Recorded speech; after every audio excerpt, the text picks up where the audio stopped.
Pernah tak anda dipanggil tak ada perasaan sebab anda pergi tanpa menoleh ke belakang? Sementara orang lain menangis tengok filem sedih, anda pula sibuk fikirkan plot hole dan kesilapan logik dalam cerita tu. Kalau ya, video ini untuk anda. Kita akan bedah siasat kenapa sesetengah orang nampak mudah sangat mengucapkan selamat tinggal. Ini bukan pasal jadi orang yang tak berperasaan. Ini pasal pertembungan epik dalam kepala anda. Logik lawan emosi. Mari kita mulakan dengan kesakitan ini. Anda baru sahaja menamatkan satu hubungan. Sama ada kawan, pasangan atau kerja. Kawan-kawan anda cakap, "Kau okey ke? Mesti sedih gila kan?" Mereka jangkakan drama, air mata dan berkotak-kotak tisu. Tapi anda rasa lega, tenang, macam baru lepas buang satu beban yang berat. Dan serta-merta rasa bersalah muncul. Aku ni tak normal ke? Kenapa aku tak rasa apa-apa? Anda tidak rosak. Otak anda cuma beroperasi dengan operating system yang berbeza. Mari kita panggil ia sistem pengawal logik. Fikirkan macam ni. Dalam otak kita, ada dua bahagian utama yang selalu berdebat. Sistem limbik, iaitu pusat emosi. Ia bertindak pantas, impulsif dan penuh perasaan. Ia yang membuatkan anda menangis atau marah. Dan kemudian ada cortex prefrontal. Ini ialah CEO otak anda. Bahagian yang rasional, merancang dan menganalisis. Bagi kebanyakan orang, kedua-dua sistem ini sentiasa berdialog. Kadang-kadang emosi menang, kadang-kadang logik. Tetapi bagi anda, cortex prefrontal, anda mungkin bukan CEO. Ia adalah seorang pengawal peribadi yang terlalu protektif. Setiap kali emosi yang menyakitkan cuba mendekat, seperti kesedihan, kekecewaan atau rasa kehilangan, pengawal peribadi logik anda akan campur tangan. Ia menolak emosi itu ke tepi dan mengambil alih kawalan. Otak anda berkata, "Tunggu, rasa sedih sekarang tidak produktif. Ia akan mengganggu kerja. Ia akan melemahkan aku." Jadi, ia melakukan intelektualisasi.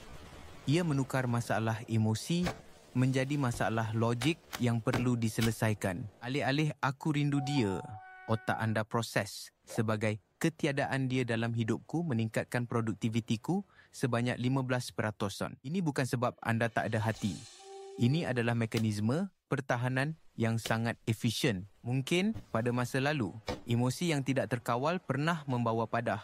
Jadi otak anda belajar, jangan biarkan ini berlaku lagi. Punca kedua, anda ialah seorang penganalisis kos faedah yang handal dalam perhubungan. Ini selari dengan teori pertukaran sosial dalam psikologi.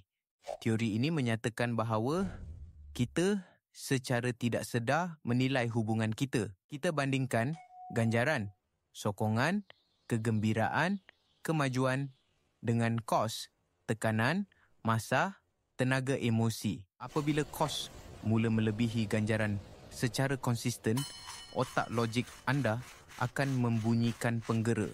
Amaran, pelaburan ini tidak lagi menguntungkan. Sila tarik diri untuk mengelakkan kerugian lebih besar. Contoh, anda ada kawan yang hanya telefon bila dia perlukan sesuatu. Dia vampire tenaga. Secara emosi, anda mungkin rasa terikat atau kasihan padanya. Tapi, secara logik, ini adalah transaksi yang merugikan. Maka, anda mula meletakkan jarak. Bukan dengan jeritan dan drama, tetapi dengan senyap.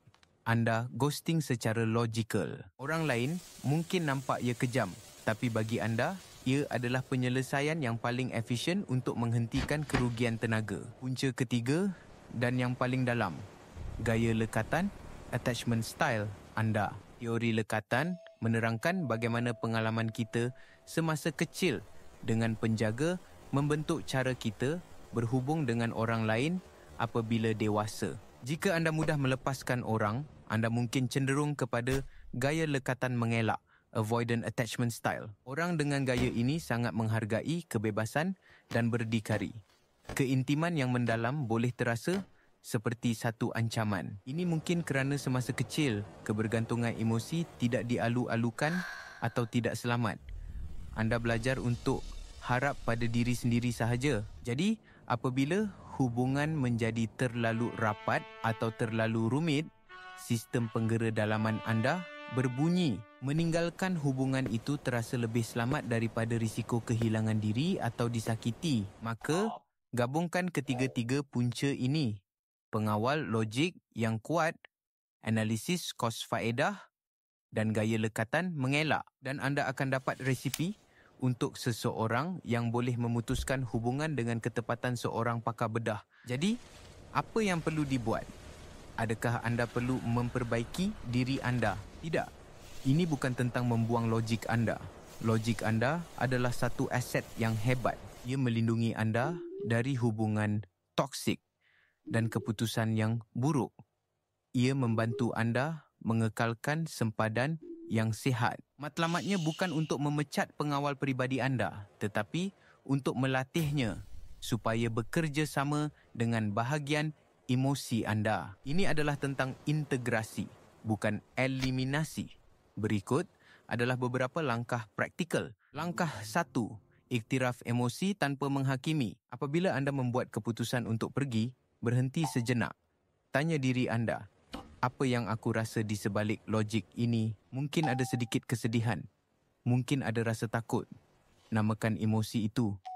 Aku rasa sedih dan aku tahu ini keputusan yang betul. Mengiktiraf emosi tidak bermakna anda perlu bertindak mengikutnya. Ia hanya bermakna anda memberi ruang kepadanya. Langkah 2. Amalkan pemisahan berperikemanusiaan. Compassionate detachment. Anda boleh memutuskan hubungan tanpa memusnahkan orang itu.